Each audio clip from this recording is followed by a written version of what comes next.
नमस्कार बच्चों, this is Vinod Kumar Prajapat. आप हैं मेरे साथ लोचन क्लासेस में। आज हम कक्षा 10 की गणित का तीसरा अध्याय दो चर वाले रैखिक समीकरण युग्म का अध्ययन करेंगे। शुरुआत करते हैं हम परिचय से। दो चर वाले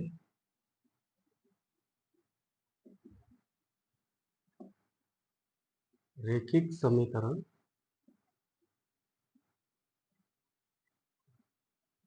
युग्म। इसके अंतर्गत बच्चों एक तो दो चर ये शब्द आ रहा है, एक शब्द आ रहा है रैखिक, एक है समीकरण और एक है युग्म। तो बच्चों समीकरण क्या होता है? एक समीकरण में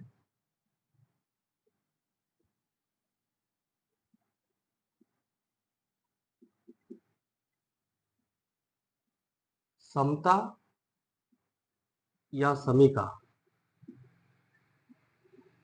यानी कि बराबर का चिन्ह अवश्य होता है, जो यह दर्शाता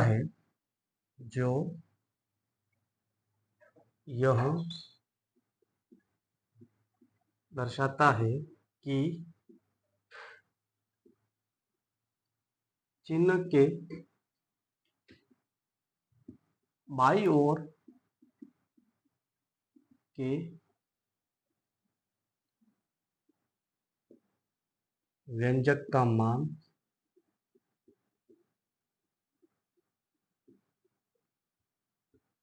दाईं ओर के व्यंजक के मान के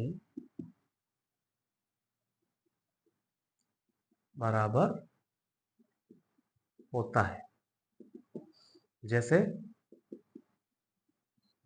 3x + 2 = 14। यह एक समीकरण है। इसके अंदर समीका या समता का चिन्ह है, बराबर का चिन्ह है, और बराबर के बाईं तरफ का जो मान है यानी कि 3x + 2 ये दाईं तरफ के मान के बराबर है। बाईं तरफ के मान को बाईं ओर के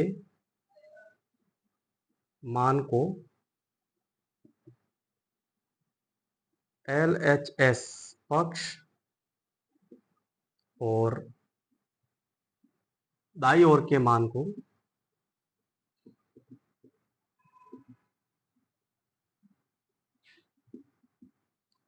RHS पक्ष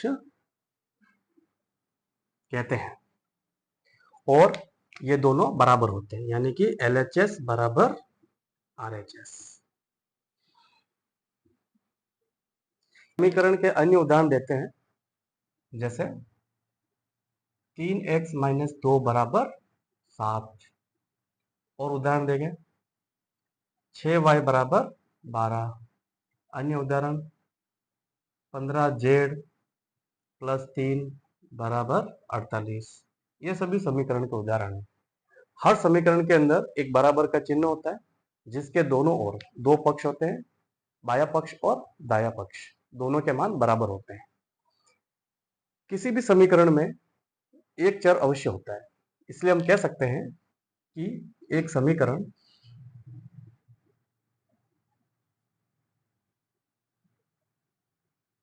चर पर एक प्रतिबंध होता है।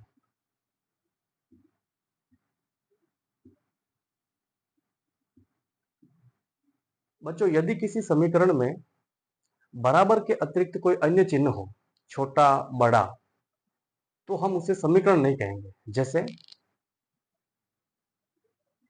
3x + 2 बड़ा है 7 से, तो ये समीकरण नहीं है, क्योंकि यहां पर बराबर का चिन्ह नहीं है। इसी तरह से 6y छोटा है 15 से, तो ये भी समीकरण नहीं है, क्योंकि यहां पर छोटा का चिन्ह आ रहा है। तो समीकरण वही कहलाता है जिसमें बराबर का चिन्ह हो। बराबर के चिन्ह के अतिरिक्त यदि कोई अन्य चिन्ह हो, छोटा या बड़ा, तो ऐसे में हम उसे समीकरण नहीं कहेंगे। आइए बच्चों आगे देखते हैं हम दो चर।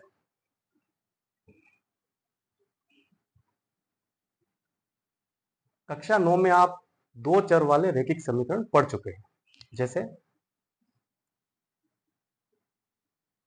3x प्लस 2y बराबर 4, 5x प्लस y बराबर 8।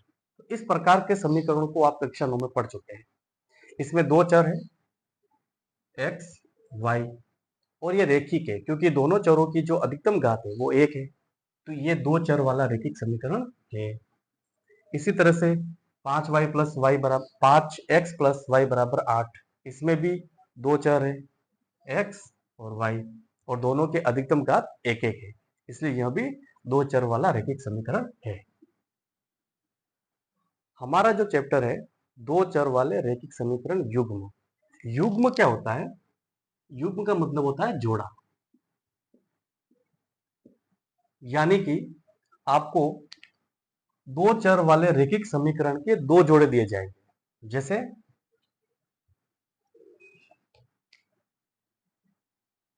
3x माइनस वाई बराबर 4, 6x प्लस 2y बराबर 3।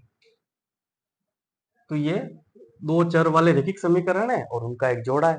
तो ऐसे सवाल हमारे इस चैप्टर के अंदर है। अब हम पढ़ते हैं दो चर वाले रैखिक समीकरण का व्यापक रूप।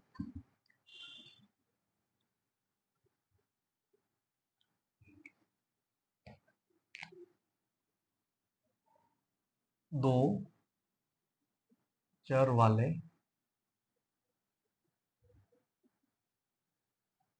रैखिक समीकरण का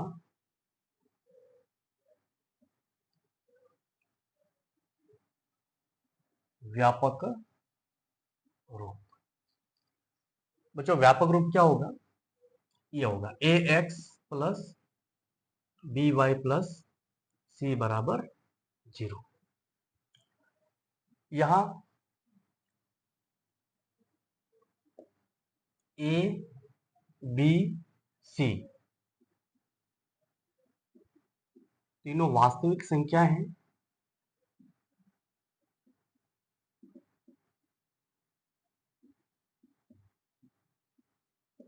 तथा a व b दोनों एक साथ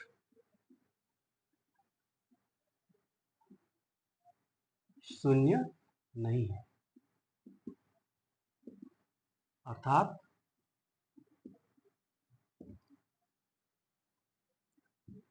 ए square plus B square is not equal to 0। ये एक चर वाले रैखिक समीकरण का व्यापक रूप है A X plus B Y plus C बराबर 0। इसमें ए बी और सी तीनों वास्तविक संख्या है और ए और बी दोनों एक साथ कभी शून्य नहीं होंगे। ए शून्य होता है और बी नहीं होता है तो चलेगा, लेकिन यदि ए भी शून्य है बी भी शून्य है, यानी कि ए भी शून्य है बी भी शून्य है, तो ऐसे में एक्स भी शून्य हो जाएगा वाई भी शून्य हो जाएगा, फिर सी भी क्या हो जाएगा? ये भी शून्य हो जाएगा। इसलिए ए और बी दोनों एक साथ कभी भी शून्य नहीं होंगे,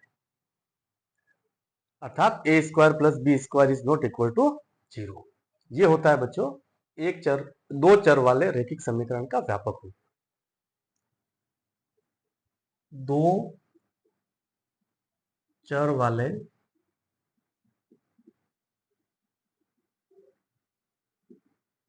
रैखिक समीकरण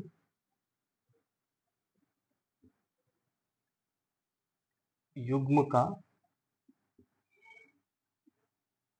व्यापक रूप, यानी a1x b1y प्लस c1 बराबर 0 तथा a2x b2y प्लस c2 बराबर 0।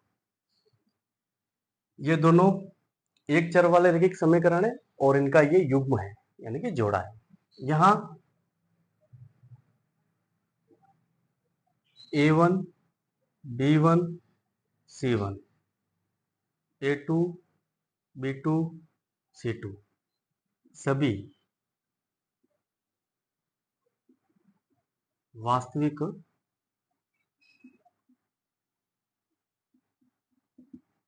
संख्याएं हैं तथा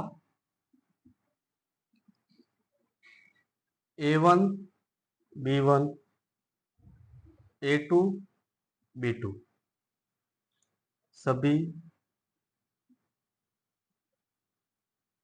शून्य नहीं है, अर्थात A1 square plus B1 square is not equal to 0 तथा A2 square plus B2 square is not equal to 0। तो बच्चों यहां पर भी यही ध्यान रखना है कि A1 और B1 ये दोनों एक साथ शून्य नहीं होंगे और A2 B2 ये भी एक साथ शून्य नहीं होंगे, क्योंकि ये शून्य हो जाते हैं, दोनों एक साथ शून्य हो जाते हैं। तो ऐसे में X और Y ये भी शून्य हो जाएगा और फिर C1 बचेगा, इधर C2 बचेगा, ये भी 0 के बराबर हो जाएगा। इसलिए ये दोनों कभी भी एक साथ शून्य नहीं होंगे। दो चर वाले रैखिक समीकरण युग्म को हल करने की विधियों के अंतर्गत ग्राफीय विधि और बीजगणितीय विधियां हम पढ़ेंगे।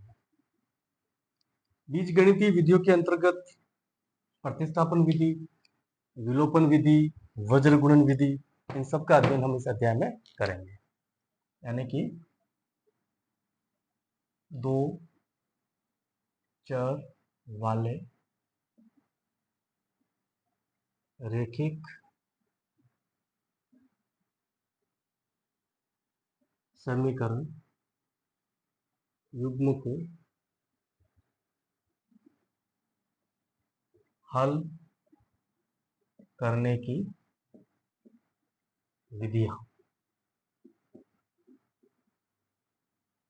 एक तो बच्चों होती है ग्राफीय विधि,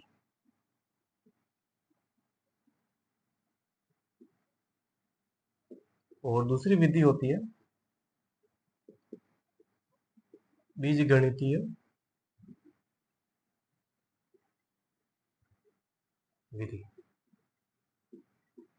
बीजगणितीय विधि के अंतर्गत तीन विधियां होती है। एक है प्रतिस्थापन विधि,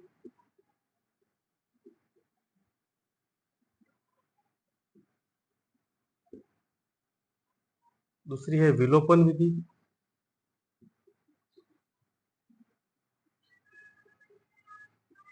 और तीसरी है वज्र गुणन विधि। तो इस अध्याय के अंतर हम ग्राफीय विधि से और बीजगणितीय विधि के अंतर्गत प्रतिस्थापन विधि और विलोपन विधि, इन विधियों का अध्ययन करेंगे। आगे बढ़ते हैं बच्चों। रैखिक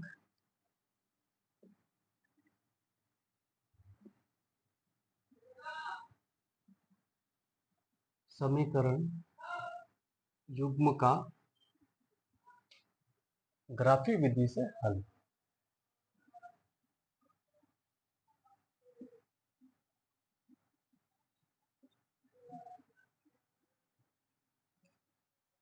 रैखिक समीकरण युग्म का ग्राफीय विधि से हल। इसमें बच्चों ये ध्यान रखना है कि रैखिक समीकरण युग्म का यदि कोई हल नहीं होता है तो वे युग्म असंगत युग्म कहलाते हैं।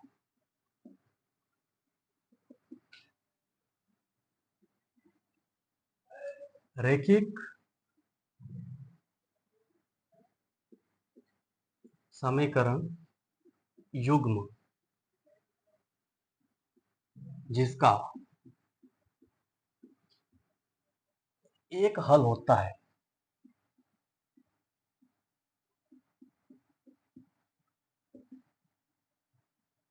वह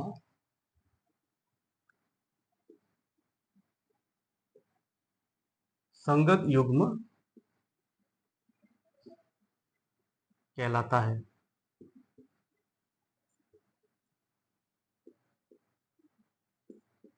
रैखिक समीकरण युग्म जिसके अपरिमित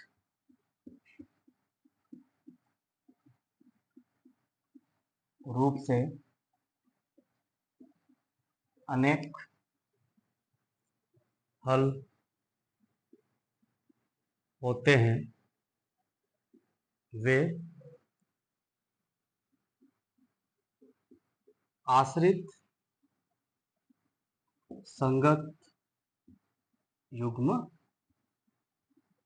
कहलाते हैं। यानी कि जिसका कोई हल नहीं होता है, समीकरणों के ऐसे युग्म संगत हल कहलाएंगे, सॉरी असंगत हल कहलाएंगे। जिसका कोई एक हल होता है संगत युग्म कहलाएंगे, और यदि जिसके अपरिमित रूप से अनेक हल है वे आश्रित संगत युग्म कहलाएंगे। तो कह सकते हैं कि रैखिक समीकरण युग्म जिसका कोई हल नहीं होता है, जिसका कोई हल नहीं होता है, वे युग्म असंगत युग्म कहलाते हैं, और जिसका एक हल होता है वे युग्म संगत युग्म कहलाएंगे, और जिसके अपरिमित रूप से अनेक हल होंगे वे आश्रित संगत युग्म कहलाएंगे। बच्चों, कक्षा 9 में आप दो चर वाले रैखिक समीकरण का अध्ययन कर चुके हैं। उसका आपने ग्राफ भी खींचा होगा, एक रेखा प्राप्त होती है। हमारे इस अध्याय में दो चर वाले रैखिक समीकरण का युग्म है, यानी कि ग्राफ के अंदर हमें दो दो रेखाएं प्राप्त होगी। यदि ये दोनों रेखाएं यदि रेखाएं एक बिंदु पर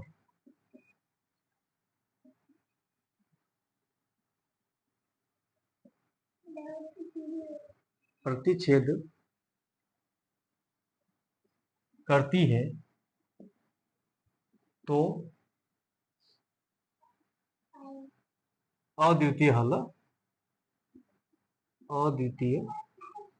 हल अर्थात एक हल होगा।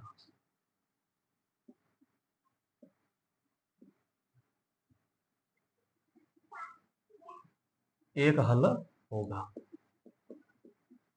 यदि दोनों रेखाएं कहीं पर भी प्रतिच्छेद नहीं करती है, यानी कि समांतर रेखाएं हैं। यदि रेखाएं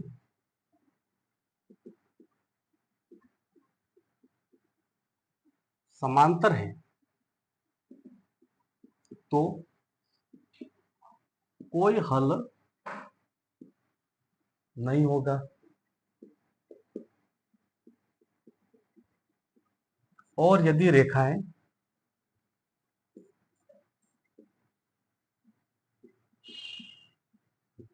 समपाती है, यानी कि एक के ऊपर एक रेखा है, तो अपरिमित रूप से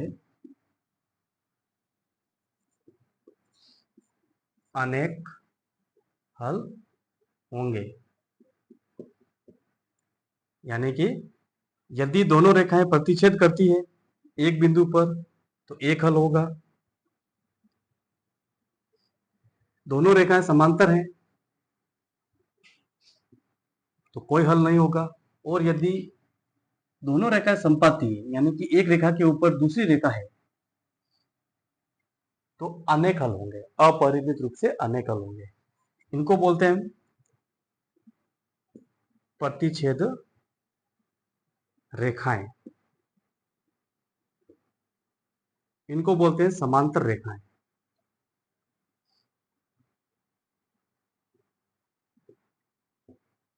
और इनको बोलते हैं संपाती रेखाएं। हम रैखिक समीकरण युग्म के गुणांकों की तुलना करके भी हलों का पता लगा सकते हैं। जैसे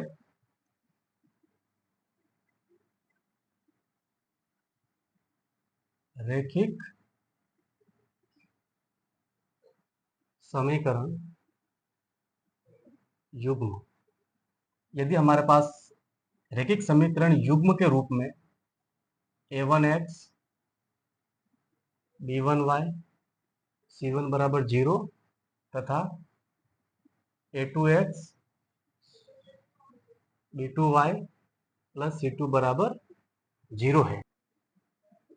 नंबर 1, x का गुणांक a1 x का गुणांक a2 का अनुपात y का गुणांक b1 y का गुणांक b2 के अनुपात के बराबर नहीं है, यानी कि a1 upon a2 not equal b1 b2 हो तो ग्राफी निरूपण में प्रतिच्छेद करती हुई रेखाएं मिलेगी तथा बीजगणितीय निरूपण में अद्वितीय हल अर्थात केवल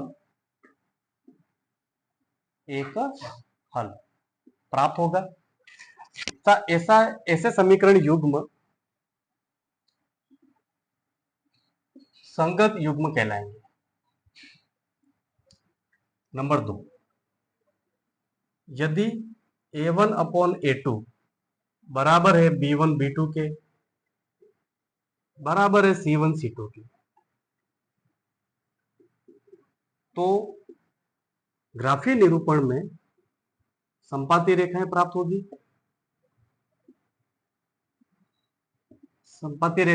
होगी। तथा बीजगणितीय निरूपण में अपरिमित रूप से अनेक हल होंगे।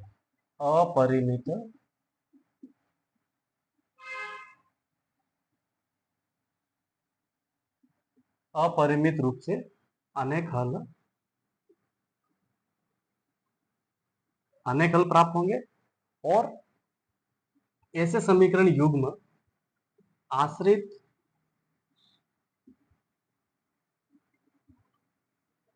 संगत युग्म कहलाएंगे।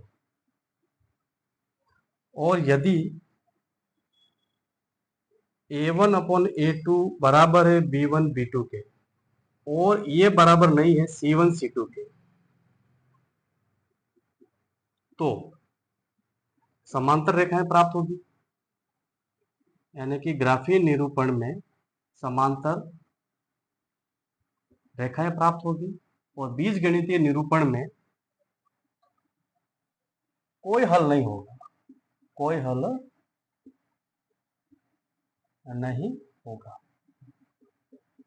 और ऐसे समीकरण युग्म असंगत युग्म कहलाएंगे। या ये आपको याद भी रखना है कि a1 upon a2 not equal b1 b2, तो प्रतिच्छेद करती हुई रेखाएं प्राप्त होगी और केवल एक हल होगा। और यदि तीनों ही बराबर हो तो संपाती रेखाएं प्राप्त होगी और अनेक हल प्राप्त होंगे। यदि a1 a2 बराबर है b1 b2 के लेकिन c1 c2 के बराबर नहीं है, तो ऐसे में समांतर रेखाएं प्राप्त होगी और जिसका कोई हल नहीं होगा। बच्चों, इसका विलोम भी सत्य है। यदि प्रतिच्छेद करती हुई रेखाएं हैं तो a1 upon a2 not equal b1 b2 होगा। यदि संपाती रेखाएं हैं तो a1 अपॉन a2 बराबर b1 b2 बराबर c1 c2 होगा। और यदि समांतर रेखाएं हैं तो a1 अपॉन a2 बराबर b1 b2 not equal c1 c2 होगा। यानी कि इसका विलोम भी आपको याद रखना है। तो बच्चों, आज के लिए इतना ही। अब हम भाग 2 में प्रश्नावली 3.1 हल करेंगे और ग्राफीय विधि से किस तरह से ग्राफ खींचते हैं और उसका हल कैसे निकालते हैं, ये हम भाग 2 में पढ़ेंगे। धन्यवाद।